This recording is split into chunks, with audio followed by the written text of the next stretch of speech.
I think there are a few things I need to clarify. First of all, constitutionally, if somebody says it's the Akufo-Addo and Bawumia who are bringing this regulation, I mean, I can't find it, and they have the solution, whether to withdraw or not. I heard my friend, Tuforson, saying that you should look at the Constitution. If a regulation is laid, it takes 2/3 members of Parliament to annul it. It is not the President or the Vice President who annul it. So that one, we have to put it aside. Now, there have been a lot of engagement. When the bills are being assessed, pre-laying, this was subjected to the same process of pre-laying. I'm told the minority leader himself, other important committee leadership met 4 hours on this same subject matter. Now, we realize that there is still not a truce, or there is no consensus. And that was the motivation that led me to rise and to say that we need to consult.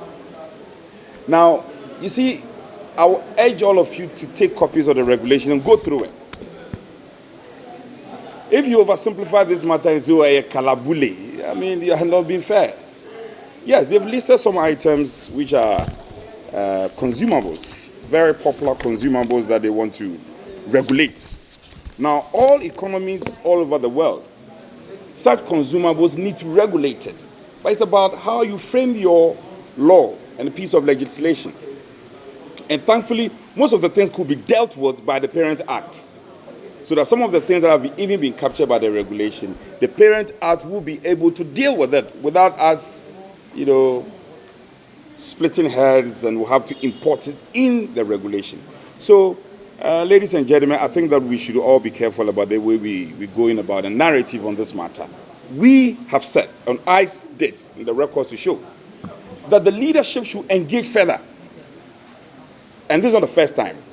We, the majority, could have pressed on and said that, okay, we have the constitutional mandate, and hence we will lay the regulation and let it go through the mill. But we understood, and we met our colleagues midway and said that the House is a house of two sides. And especially where there is no truce after a long period of pre-laying consultation, we think that they have to engage further. Don't be misled to think that this regulation is introduced with some ulterior motive. No, it's a public document. And this document will be subjected to public discussion. Nobody can just come and lay anything at all and have his way. So I want to correct that erroneous impression that Akufo-Addo. Now I see the pain of my colleagues. They cannot say anything without mentioning Dr. Bawumia's name. When they sleep, they see Dr. Bawumia. When they dream, they sleep Dr. Bawumia. Why? Everything is about Dr. Bawumia. This is a regulation. And we as a parliament also have a responsibility. So why don't we marshal, if we think that what we are laying is wrong, we should also marshal our 2/3 and nullify it. Don't put all the blame at the doorstep of the executive. What role are we playing as a law-making ambit of government? So that is what it is.